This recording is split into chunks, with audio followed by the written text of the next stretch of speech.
নিত্যানন্দের দক্ষিণাত্য যাত্রা চৈতন্য চরিতামৃত আদিলীলা অধ্যায় ১-৪।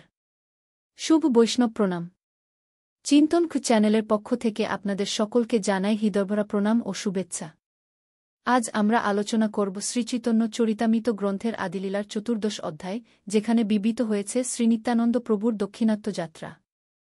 এই অধ্যায়ের মাধ্যমে আমরা উপলব্ধি করব নাম সংকীর্তনের প্রকৃত তাৎপর্য, ভক্তিপ্রচারের শক্তি এবং নিত্যানন্দ প্রভুর অসীম করুণা।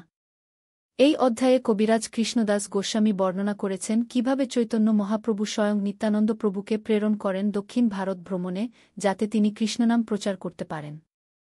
এটি কেবল ভ্রমণ নয়, বরং এক বিশাল আধ্যাত্মিক আন্দোলনের সূচনা।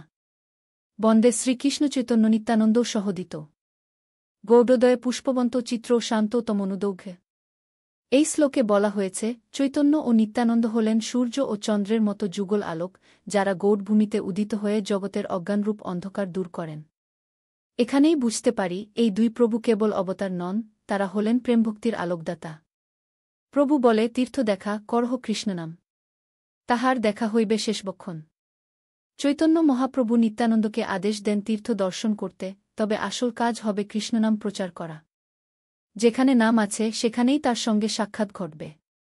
এক গভীর তত্ত্ব এখানে নিহিত, তীর্থ কেবল স্থান নয়, তীর্থ সেই স্থানে হয় যেখানে ঈশ্বর নাম উচ্চারিত হয়।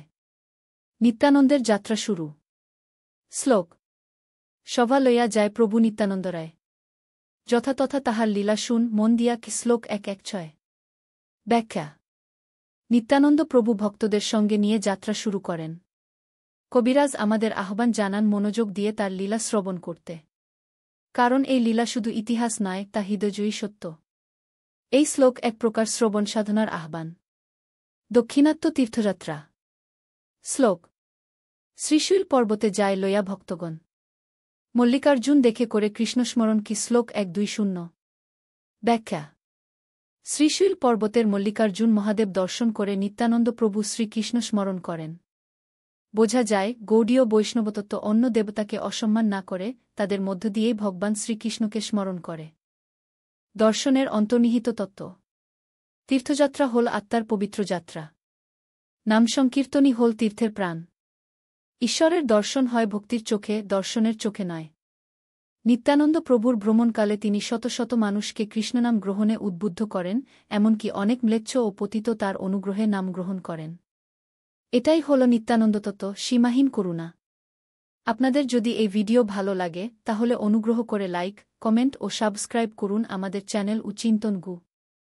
পরবর্তী পর্বে আমরা নিয়ে আসছি আদিলীলার পঞ্চদশ অধ্যায়ের মূল ভাব।